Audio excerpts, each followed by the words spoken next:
సిట్‌కు సంబంధించినటువంటి న్యాయవాదులు మాత్రం ఈ కేసు విషయంలో చాలా అంశాలు ఇంకా మరుగున పడిపోయి ఉన్నాయి. దానికి సంబంధించి గతంలో సిట్ విచారణకు నాగరాజు సహకరించలేదు. అసలు సాయికృష్ణ డెడ్ బాడీ ఏమైంది, దాన్ని ఏం చేశారన్నపై ఇంకా పూర్తిగా స్పష్టత రాలేదు.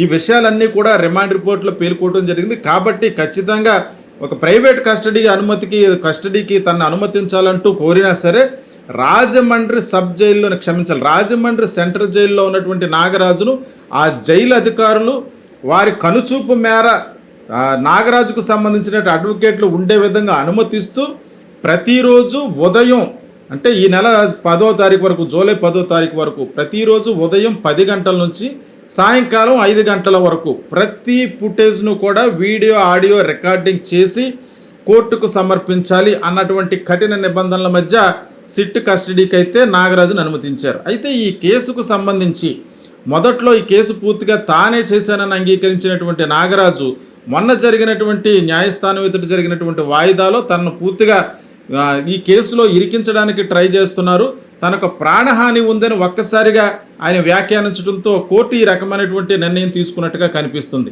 అయితే ఈ కేసులో నాగరాజుతో పాటు అరెస్ట్ అయినటువంటి మరొక ఇద్దరు కానిస్టేబుల్ అశోక్ నాని అనేటువంటి ఇద్దరు హెడ్ కానిస్టేబుల్ కూడా సిట్ విచారణకు సహకరించలేదని తెలుస్తుంది. అంటే ఒక సినిమాటిక్ స్టైల్లో అంటే వాస్తవంగా దృశ్యం సినిమా స్టైల్లో ప్రతి ఒక్కరూ కూడా ఒకే సమాధానం చెప్తున్నారని చెప్పి సిట్ అధికారులు పేర్కొన్నారు. అంటే సిట్ అధికారులు నేరుగా న్యాయస్థానం తెలిపిన సిట్ అధికారుల తరపున ఉన్నటువంటి న్యాయవాదులు కోర్టుకి ఇదే అంశం తెలియజేశారు.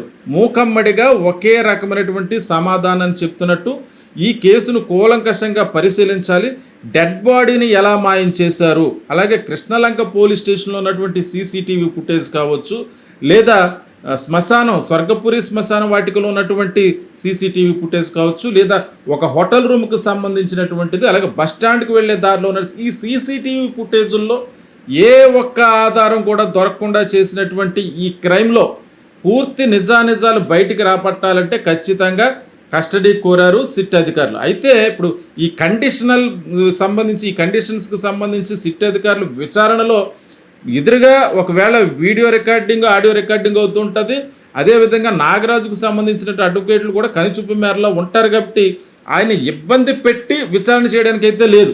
అయితే సిట్ అధికారులకు ఇంకా పూర్తిగా కళ్ళెం పడిందా అన్నట్టుగా కనిపిస్తుంది. అంటే వాస్తవానికి నాగరాజు నిజం చెప్పాలనుకున్నా మొత్తం అంతా రికార్డింగ్ అవుతుంది కాబట్టి అతను నిజం చెప్తారా లేదా, ఈ కేసు వెనకాల ఇంకెవరున్నారు అంటే దీనికి సంబంధించి హెడ్ కానిస్టేబుళ్ళు నాని అలాగే అశోక్ వీళ్ళిద్దరూ కూడా ఎస్ఐ ఏ సమాధానం చెప్పాడో అదే సమాధానం చెప్తున్నారు. వాళ్ళు ఈ కేసుకు సంబంధించి A2 A3లుగా ఉన్నారు. అంటే A4గా నాగరాజు స్నేహితుడైనటువంటి సురేష్ అనేటువంటి వ్యక్తి A4గా ఉన్నారు. వీళ్ళందరూ కూడా ఒకే సమాధానం చెప్పడం అంటే ఈ కేసును పూర్తిగా నీరుకార్చే విధంగా సాయి కృష్ణను అసలు ఏ కేసులో అరెస్టు చేసి తీసుకొచ్చారు, అతను అరెస్టు చేయడానికి గల మోటివ్ ఏంటి, ఒకవేళ టాస్క్ ఫోర్స్ అధికారులు అతను అదుపులో తీసుకువచ్చిన కృష్ణలంక పోలీస్ స్టేషన్కి అప్పగించిన తర్వాత స్టేషన్లో ఏం జరిగింది అంటే మే 6వ తారీఖు నుంచి 9వ తారీఖు వరకు ఆయన స్టేషన్లో చూస్తానన్నట్టుగా అక్కడ ఇచ్చినటువంటి ఒక ఎస్ఐ వాంగ్మూలం ఒక ఎత్తైతే మరి ఆయన్ని కూడా అదుపులో తీసుకుని విచారించారా లేదన్న అంశాలు పక్కన పెడితే ప్రధానంగా సాయి కృష్ణని ఏ కేసులో తీసుకొచ్చారన్నదే కీలకమైన అంశంగా మారింది. దీనికి సంబంధించి రిమాండ్ రిపోర్ట్లు ఇప్పటి వరకు కూడా ఏ అంశాలు పొందుపరచకపోవటం, సిట్టు విచారణలో కేవలం సీసీటీవీ ఫుటేజీలు మాయమైపోయాయని ఆ అంశాలే ప్రస్తావించడం, సాయికృష్ణ డెడ్ బాడీకి సంబంధించినటువంటి అంశాలు ఏవి కూడా రిమాండ్ రిపోర్ట్లు లేవు, దానికి సంబంధించిన ఆధారాలు ఏమీ దొరకట్లేదు.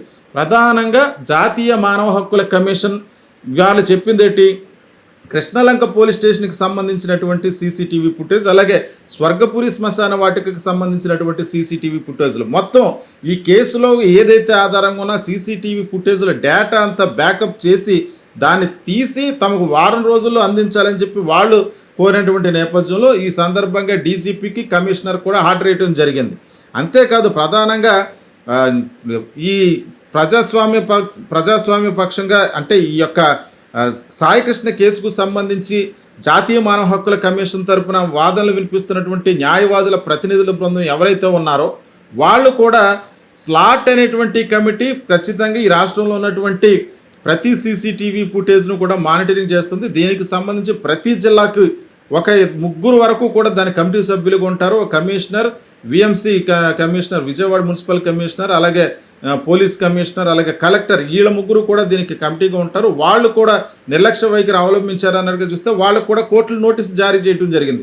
వీళ్ళ ముగ్గురు కూడా ఆ సీసీటీవీ ఫుటేజ్ను భద్రపరిచే క్రమంలో ప్రతి నెల మానిటరింగ్ చేసి దీనికి సంబంధించినటువంటి డేటా అంతా కూడా స్టేట్ కమిటీకి పంపించాల్సి ఉంటుంది. అయితే ఇప్పుడు ఏడాది పాటు సీసీటీవీ ఫుటేజ్లు కృష్ణలంక పోలీస్ స్టేషన్లోని పనిచేయట్లేదు, అలాగే స్వర్గపురి శ్మశాన వాటికలో కూడా పనిచేయట్లేదు. అంటే వీటిని పూర్తిగా రికవరీ చేసే ప్రయత్నంలో పోలీస్ డిపార్ట్మెంట్ ఉన్నారా లేదా, ఒకవేళ నాగరాజు ఎందుకు భయపడుతున్నారు అంటే ఈ కేసులో తనని ఇరికించాలని చూస్తున్నారంటే ఎవరు ఇరికించాలని చూస్తున్నారు, అసలు డెడ్ బాడీని ఏ విధంగా మాయం చేశారు, ఈ అంశాలన్నీ కూడా మరి సిట్టు విచారణలో సహకరించి చెప్తారా, లేకపోతే నిజాలు దాచేసే విధంగా తమ లాయర్లు ఉన్నారు కాబట్టి, లేకపోతే వీడియో ఫుటేజు లేకపోతే ఆడియో ఫుటేజ్ ఎదుర్కొంటూ ఉంటుంది కాబట్టి తనని ఇబ్బంది పెట్టే పరిస్థితి అయితే ఇంక సిట్ అధికారులకు ఉండదు. ఈ నియమాల్లో దేన్ని ఉల్లంఘించినా జైలు అధికారులకు అలాగే సిట్ అధికారులు కూడా పూర్తిగా బాధ్యత వహించాల్సి ఉంటుంది అన్నట్టుగానే కోర్టు ఆదేశాలు జారీ చేసి కస్టడీకి అనుమతించినట్టుగా తెలుస్తుంది. అంటే ఈ రోజు నుంచి జూలై 10వ తారీఖు వరకు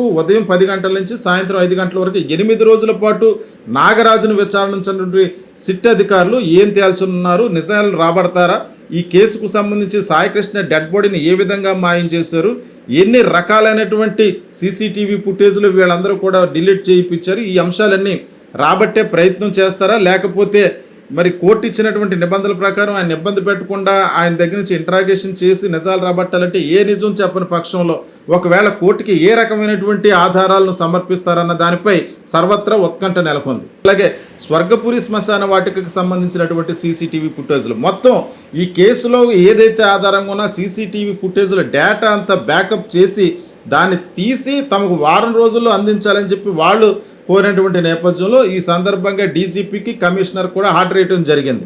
అంతేకాదు ప్రధానంగా ఈ ప్రజాస్వామ్య పక్షంగా అంటే ఈ యొక్క సాయికృష్ణ కేసుకు సంబంధించి జాతీయ మానవ హక్కుల కమిషన్ తరపున వాదనలు వినిపిస్తున్నటువంటి న్యాయవాదుల ప్రతినిధుల బృందం ఎవరైతే ఉన్నారో వాళ్ళు కూడా స్లాట్ అనేటువంటి కమిటీ ఖచ్చితంగా ఈ రాష్ట్రంలో ఉన్నటువంటి ప్రతి సీసీటీవీ ఫుటేజ్ను కూడా మానిటరింగ్ చేస్తుంది. దీనికి సంబంధించి ప్రతి జిల్లాకు ఒక 3 వరకు కూడా దాని కమిటీ సభ్యులుగా ఉంటారు. Commissioner, VMC commissioner, Vijayawada municipal commissioner, అలాగే పోలీస్ కమిషనర్, అలాగే కలెక్టర్ వీళ్ళ ముగ్గురు కూడా దీనికి కమిటీగా ఉంటారు. వాళ్ళు కూడా నిర్లక్ష్య వైఖరి అవలంబించారన్నట్టుగా చూస్తే వాళ్ళకు కూడా కోర్టులు నోటీస్ జారీ చేయడం జరిగింది.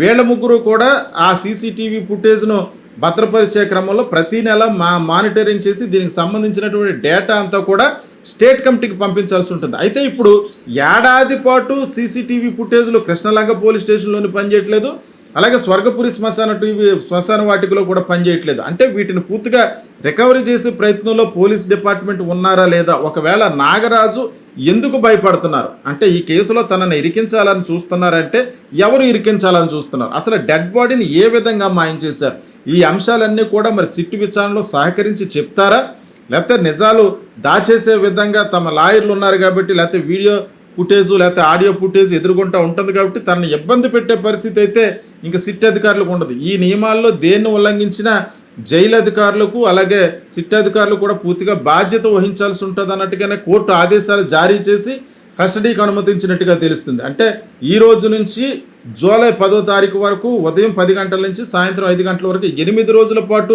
నాగరాజును విచారించినటువంటి సిట్ అధికారులు ఏం తేల్చనున్నారు, నిజాలను రాబడతారా, ఈ కేసుకు సంబంధించి సాయికృష్ణ డెడ్ బాడీని ఏ విధంగా మాయం చేశారు, ఎన్ని రకాలైనటువంటి సీసీటీవీ ఫుటేజ్లు వీళ్ళందరూ కూడా డిలీట్ చేయించారు, ఈ అంశాలన్నీ రాబట్టే ప్రయత్నం చేస్తారా, లేకపోతే మరి కోర్టు ఇచ్చినటువంటి నిబంధనల ప్రకారం ఆయన ఇబ్బంది పెట్టకుండా ఆయన దగ్గర నుంచి ఇంట్రాగేషన్ చేసి నిజాలు రాబట్టాలంటే ఏ నిజం చెప్పని పక్షంలో ఒకవేళ కోర్టుకి ఏ రకమైనటువంటి ఆధారాలను సమర్పిస్తారన్న దానిపై సర్వత్రా ఉత్కంఠ నెలకొంది.